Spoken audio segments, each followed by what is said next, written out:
Okay, we're going to do some chicken enchiladas. And really, I'll probably say this again during the video, but what we're going to do today can probably be done with some ground beef and, make beef enchiladas, but we're going to do chicken today. The first thing we're going to do, we got some chicken thighs here. I got these from Costco, but you can get them from your local grocery store. And I'm going to season them with some hardcore carnivore Tex-Mex. We've used this before. And you can get this at Bass Pro Shops, Academy Outdoors, and many other places. So anyway, hardcore carnivore Tex-Mex. We're going to cover these with them both top and bottom. These are boneless, skinless chicken thighs, by the way. We're going to grill these up today, but if you don't have a grill, it can be, you can do it on a griddle, you can do it in a skillet. Basically all you're doing is cooking the thighs, getting a nice char on them with the seasoning. So that's the first step. Again, I'm going to put it on the grill. I could easily put it on the Blackstone. I could easily do it in a cast iron skillet or just a regular skillet, however you want to cook them.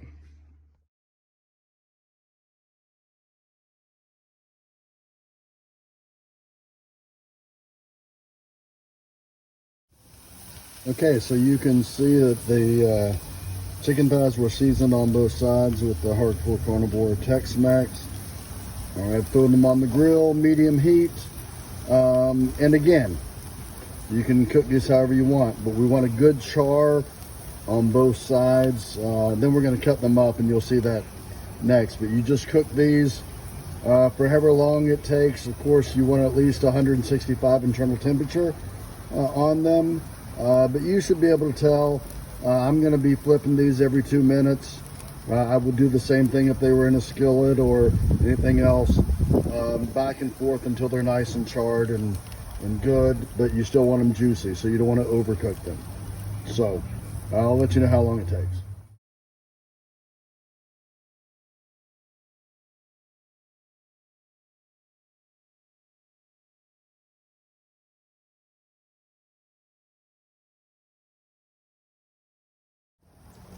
So as you can see on that picture I just sent, the internal temperature is over 165. You always want your chicken to be at least an internal temperature of 165. And so I'm just getting these charred up a little bit more. I know that they're safe and because they're above 165.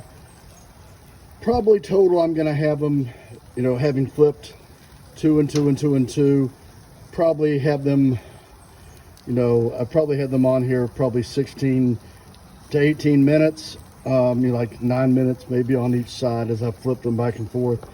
Again, this is on medium heat on a grill, but you can just judge, what you need to do. So you can see it's got a nice little char. We don't want it to be too dried out, but we want it to have a nice char on it.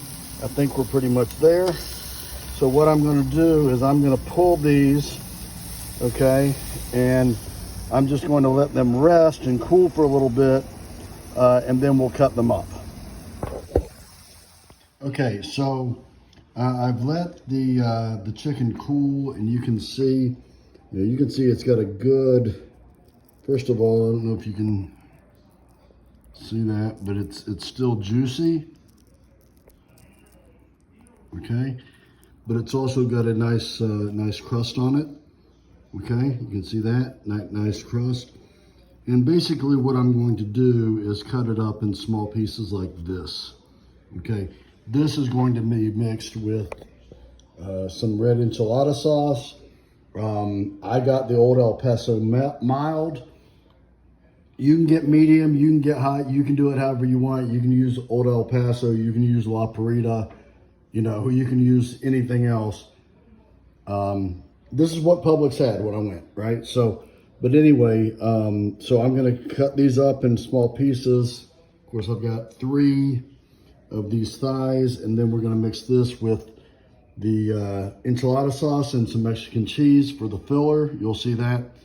But anyway, so I'm going to chop all this up. You'll see the next steps. Okay, I'm not going to lie. I took a little bite of this, and I am very excited because this is just super tasty. All the chicken, as you can see, is all chopped up. And yes, my hands are washed. Okay, so it's got a great flavor to it with a hardcore carnivore. It's still super juicy. We're gonna put it in this bowl. We're gonna put in some enchilada sauce. We're gonna put in some Mexican cheese and mix it all up, and that's gonna be the filler for our enchiladas. That I'm just using these, fajita flour tortillas. So anyway, that's the steps we're going to take, and I'll show you the next steps. By the way, I haven't decided if I'm going to use the 12-inch skillet or the 10-inch skillet, but there is no reason that your cast iron skillet, if you're using it, doesn't look almost brand new like this one does. I've done another video on how to take care of your skillets, your cast iron skillets. There's no reason it can't look like this, looks like it's brand new. So watch that video if you need to. Again, take care of your stuff. It'll take care of you. That's a little preaching in the middle of this enchilada video. Okay, so I've got some, doesn't matter what you kind of use. I got Sargento, but if I don't have enough of this, I'm going to use some Publix, but just some Mexican cheese. Poured that in here. Going to pour some enchilada sauce, some red enchilada sauce in here. Okay, and we're just gonna mix this up, and that's gonna be the filling. You notice I didn't say how much? I don't know how much. Just figure it out until it makes, and makes a nice mixture. So I'm gonna need a spatula and mix it all up. Okay, so I'm gonna try to do this one-handed. I've already got a lot of it mixed up. I just added some more cheese. I probably used about, I don't know, maybe a little bit too much, but about half of this 28-ounce can. Okay, so maybe I used a little bit too much, but I think it's going to be good. Anyway, so again, it's just the chicken, the cheese, and the enchilada sauce. And what's going to happen is this is the mixture, okay? And then we are going to put this in the middle of these, and then we're going to put those in the cast iron skillet, cover it with a little bit more sauce and cheese and some of this mixture, and cook it. And I think it's going to be awesome. We'll find out. If you're seeing this video, it means it at least worked out okay. Okay, so I just took a spoonful of the mixture. I put it in the soft shell taco thing here. I've actually warmed these up a little bit to make them, a little bit more pliable. I'm going to roll it up, put it in the cast iron skillet. I'm going to try it in the 12-inch simply because I think I've got a lot of filler, but it could easily be done in the 10-inch, and that's as far as cast iron skillet. It can be done in a casserole dish. It can be done however you are. So again, I'm going to put it out on the grill just because I'm going to be out there listening to music, but you can put this in a casserole dish and in the oven at like 350, and it's going to work out absolutely the same. Okay. So I've got all of the enchiladas fixed. I'm using the 12-ounce or the 12-inch pan. I've got 11 in here. If you use the 10-inch, which Chris and Will, I think you have, maybe you do 4, 5, 6, 7. Maybe you do 7 or 8. You'll be fine. This is just the size I used. What I'm going to do is I'm going to take the rest of this. I'm going to pour it, put it over this. I'm going to put some more cheese and enchilada sauce on it. And then I'm going to put it, again, I'll put it on the grill.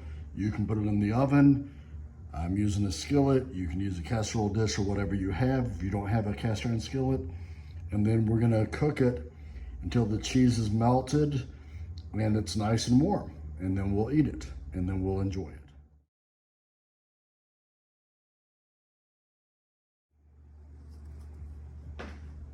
Okay, so I've covered it with the rest of the filling. I'm gonna change hands here. And so now I'm going to put the rest of the enchilada sauce, just kind of pour it, over here. And then I'll add the cheese. We'll show you a picture of that.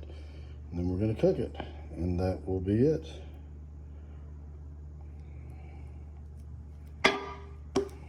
Okay, so I've got the cheese on it. I've got the enchilada sauce on it. And, again, at risk of repeating myself too many times, I'm putting it on indirect heat on the grill just so I can be out here listening to music. But you could do this in the oven. I'm gonna try to keep this grill going about 350 or so. I mean, it's less than that now because I had the lid open, but I'm gonna try to manage it about 350. And then you'll see when I'm done, I'll pull it off when the cheese is all melted and I know it's warm enough. And we'll see how it goes.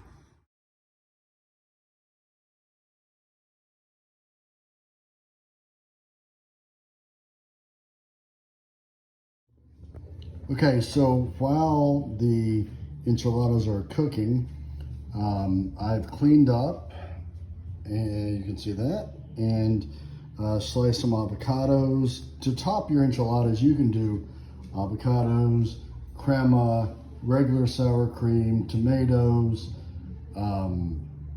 whatever you choose. We're just gonna do some avocados and maybe a little bit of sour cream. You can also do some cotija cheese, the Mexican crumbly cheese on them. It's completely your choice. Again, we're just gonna do some avocados and some sour cream. But you can take your time to prepare that while it's cooking.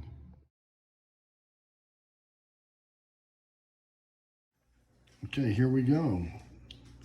I'm going to take a couple of these, put them on the plate, put some avocados on them, put some crema on them, and hopefully they will be worth the effort, which really wasn't all that hard. And for the money that I've got in this, I mean, goodness, it's probably another $2 or so per meal dinner. So cook this up, serve it to your friends, have some leftovers, whatever you want to do. Just try it and let me know what you think. Thanks.